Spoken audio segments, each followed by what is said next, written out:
Trump-esque, where it's like they're not paying attention, and then they go, "Hey, I just thought something," and there's just totally devoid of context. Yes, and this one is a pretty clear connection. So AOC says that birth control should be available over the counter. As libertarians, we obviously agree. She says, "Why isn't it available over the counter?" Yes. Well, this is where we take the sharp turn. So AOC says the reason that birth control is not available is because of Republicans who want to control women and don't want them to control their reproductive capacity, et cetera, et cetera, et cetera. Long story short, that's not true. The reason that birth control is not available over the counter is because one of the interest groups that wants it to be prescription only is Planned Parenthood. Because Planned Parenthood... Two reasons. Yeah, one is the same reason the insurance companies want prescription only is because of the big and the drug companies. There's a big scam going on with it that makes them money. If you could just get it over the counter, there's more competition. There's less room for graft, basically. And Planned Parenthood participates in that because they get things that are covered by insurance, so they can scam the insurance companies that way. And the other one is less direct, but let's be honest. More birth controls means fewer women need abortions, which means even less need for Planned Parenthood. Yeah, and this isn't just something that we're speculating. Isn't it amazing, by the way, that Planned Parenthood, like the Democrats are basically working both ends on this? It's like the Democrats give government money to Planned Parenthood, which Planned Parenthood then donates to Democrats. Oh, yeah. It's a pretty amazing scenario that I'm sure you and I as private citizens can find some way to copy this. Right. This isn't a scam that only the government could pull. So I want to be clear about this. This isn't like something we're making. Well, Planned Parenthood, they like abortions, and therefore no.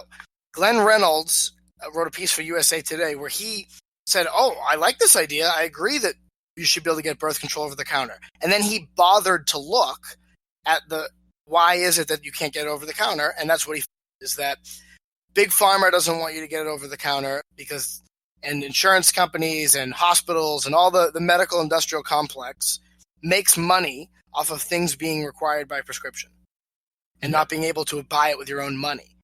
And then also he found that Planned Parenthood makes money off that. And then he showed examples of Republican bills that were to make this over the counter, which makes sense if you think about it, because Republicans don't want people to get abortions. And as much as in some fantasy world of the 1940s where Republicans are, they don't believe in sex before marriage, that's like 4 Republicans out of all elected Republicans. The rest of them would much rather have their daughter on the pill than getting an abortion.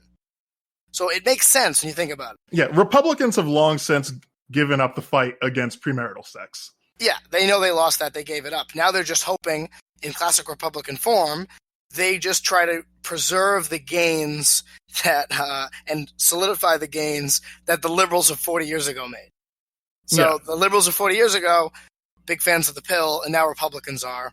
It's not because of them that you can't get birth control over the counter. And we hate Republicans more than they do. It's not their fault. They want you to get birth control over the counter. It's certain interest groups in her own party that will not allow it. And it's very strange, actually. It's a weird situation they're in because even though Republicans have given up the fight, they can't, for example, just regularly call for votes to make it available just to show that the Democrats are the ones in the way. Because to explain the message, right, it would have become apparently clear. All the Republican base would observe was that the Republicans kept trying to make birth control legal. And even if they weren't opposed to it, they're not clamoring for it. And so Republicans would kind of have to, go hat in hand to the town hall meeting and say, no, you see, listen, we don't care anymore, but we know the Democrats are opposed to it. So we just want to keep making them vote no. That's why we're devoting effort to it. And I don't think the base would really appreciate it. It goes to show that people won't do anything to own the libs because that's really what it would be. It would be like, it would be legalizing over-the-counter control to own the libs. The fact that Republicans don't do it shows that there is an upper limit to what you'll do to own the libs. I think it's that the Republicans who vote on this, they do care about it, but it's not a priority. Yeah. They're like, if you came to them and said, hey, do you want to make birth over the counter? They'd go, sure, but it's not something, because you said their voters are not clamoring for it, like out there going, we got to get this done. So they don't really care, and the other side pretends to care, but they specifically don't want it to happen. So it's Of another course. fake. It's a fake fight, like most fake fights, especially in the reproductive rights area. Yeah. Basically, AOC would have to personally go around Capitol Hill trying to push the bill through and, like, be knocking on doors and gathering signatures. She'd have to do all the legwork. And she's not going to do that. She's just going to tweet about it because she doesn't give a fuck. She's not going to put in the wants to legwork needed. Yeah, you don't go from being a bartender to a congressman so that you can work more. You do it so you can lay around, employ your boyfriend in some bullshit job, tweet out your musings about whatever is going on that day, and get to be on TV and rake in some money when she gets that pay raise that she's been asking for. Because if she doesn't get that pay raise, she'll become corrupt. Of course, yeah. Imagine any company saying that, by the way, that only a left-winger could do that. That we need to pay our government, and I hear this all the time from left-wing people, that like bureaucrats and stuff, they should get paid more so that they'll be good people and they won't be corrupted by needing to. Because the idea is that in government, people are only corrupt because, well, these politicians have no money. So, yeah, they're all millionaires, but the reason that they're all corrupt is because the job only pays $200,000 a year. What are they supposed to do to make ends meet? It's like if you said to them, well, we need the CEO of ExxonMobil to double his salary because otherwise he'll become corrupt. He'll have to start taking from the company pension if you don't pay him more. Yeah, they would never go, wow, you're right. CEOs should really earn more. In the business world, they say, oh, well, the only way for you to be a good person is to earn less. But in government, the only way to protect your virtue is to make you a billionaire. Just a weird point I'd like to tangent. And speaking of government or Democrats saying stupid things, Joe Biden, in the presidential race, now that we're kind of going out of AOC, in the presidential race, Joe Biden has sank. He's done. It's over. Yes. CNN has turned on him, which means it's done. They're now hyping Elizabeth Warren, I guess. Scott Adams was talking about on his Periscope that someone on CNN said, Warren is the person to watch because she's got all these great plans. And, people are the voters are really craving substance. To which Scott Adams just asked, are they? Like, are they ever really craving substance? Like, people crave food, they crave sex, they crave money. They don't crave... Food, water, atmosphere. Yeah, exactly. Substance from politicians. 12-point plans. Like, she's the classic example of the phrase all sizzle, no steak. She's like all steak, no sizzle.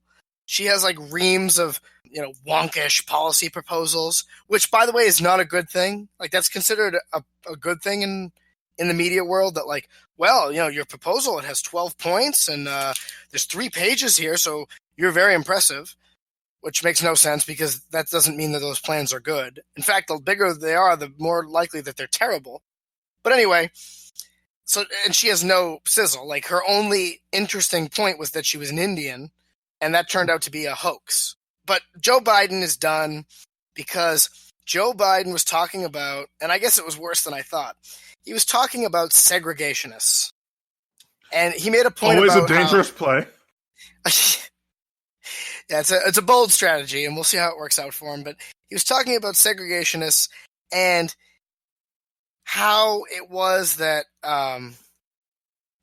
he worked with segregationists in the past, right? We got things done in Washington, and we're so divided now, but we put things aside, and we talked about the real issues, even when we didn't agree on things.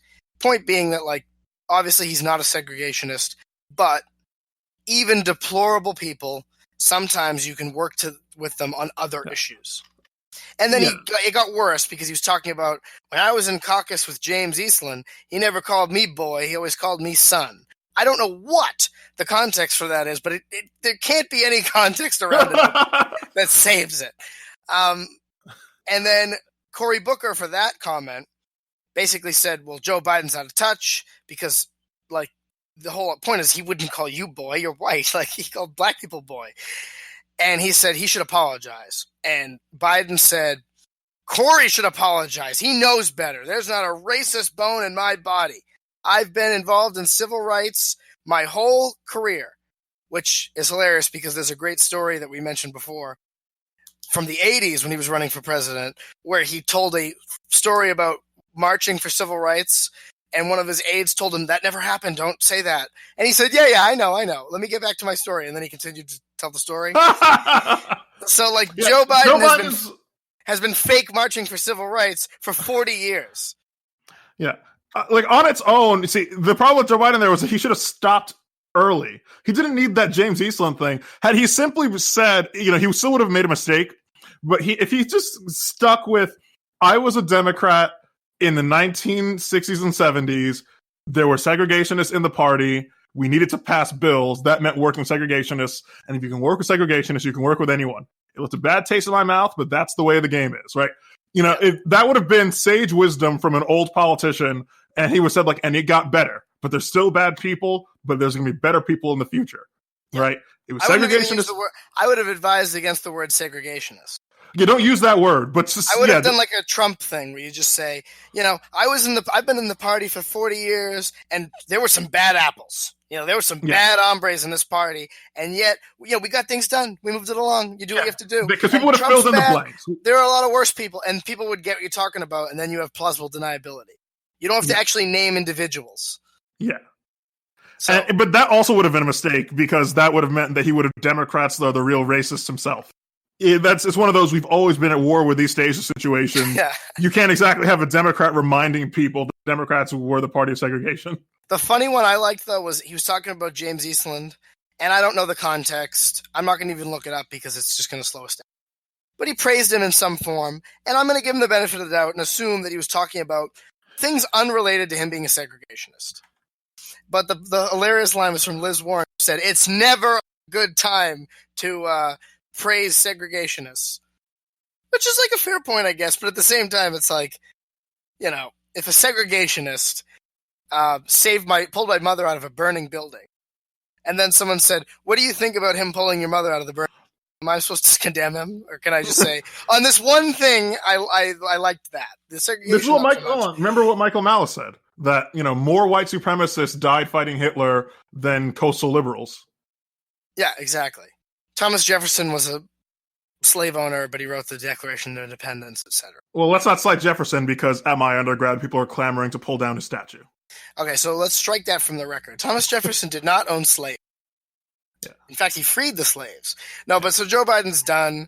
But I really find it funny that there's the very fine people hoax that I've talked about, which is the false idea that Donald Trump referred to very fine people on both sides of the neo-Nazi march in Charlotte. When in reality, he explicitly says, and I'm not talking about the neo-Nazis and the white supremacists who should be condemned totally. I'm talking about some of the other people who came just to protest and say we shouldn't tear down statues. And he was saying that there are good people on both sides of the idea of tearing down statues.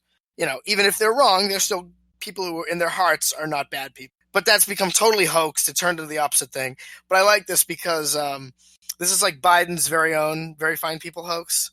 Yep. Where now it's going to be Joe Biden said, "Do you know Joe Biden said that segregation's good," or whatever? And it's like you have no leg to stand on because you're the one that's going along with this. It's funny because he started his campaign and he was going to launch it in Charlottesville, and he started with condemning Trump for praising white supremacists, which I just saw him do 2 days ago. Now he's being tarred as a white supremacist. So, it's like people who live in white sheets shouldn't throw stones. Do you think Joe Biden is confused by what's happening to him? I think he's always kind of confused. Do you think he goes to bed each night wondering if he's in or out? Because it does oscillate. Sometimes he's in, and then sometimes CNN changes its mind. It's like shaking a magic 8-ball. It's like, oh, magic 8-ball. Well, am I the pre-selected front runner, or am I not? And every once in a while, running for the Democratic nomination, especially it's like being in like a Mean Girls clique in high school. And every day you come in, you're like, am I going to get to sit with them at lunch today? Or, it was that thing I said yesterday about Haley's shoes. Was that the end of it for me? Like, am I done? Am I officially fat and ugly? Or will I sit with them today? It must be nerve-wracking and abusing. The Mean Girl Democrat Party.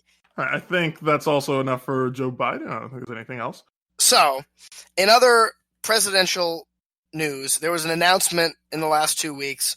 A very famous person is running for president. Donald Trump, believe it or not, the real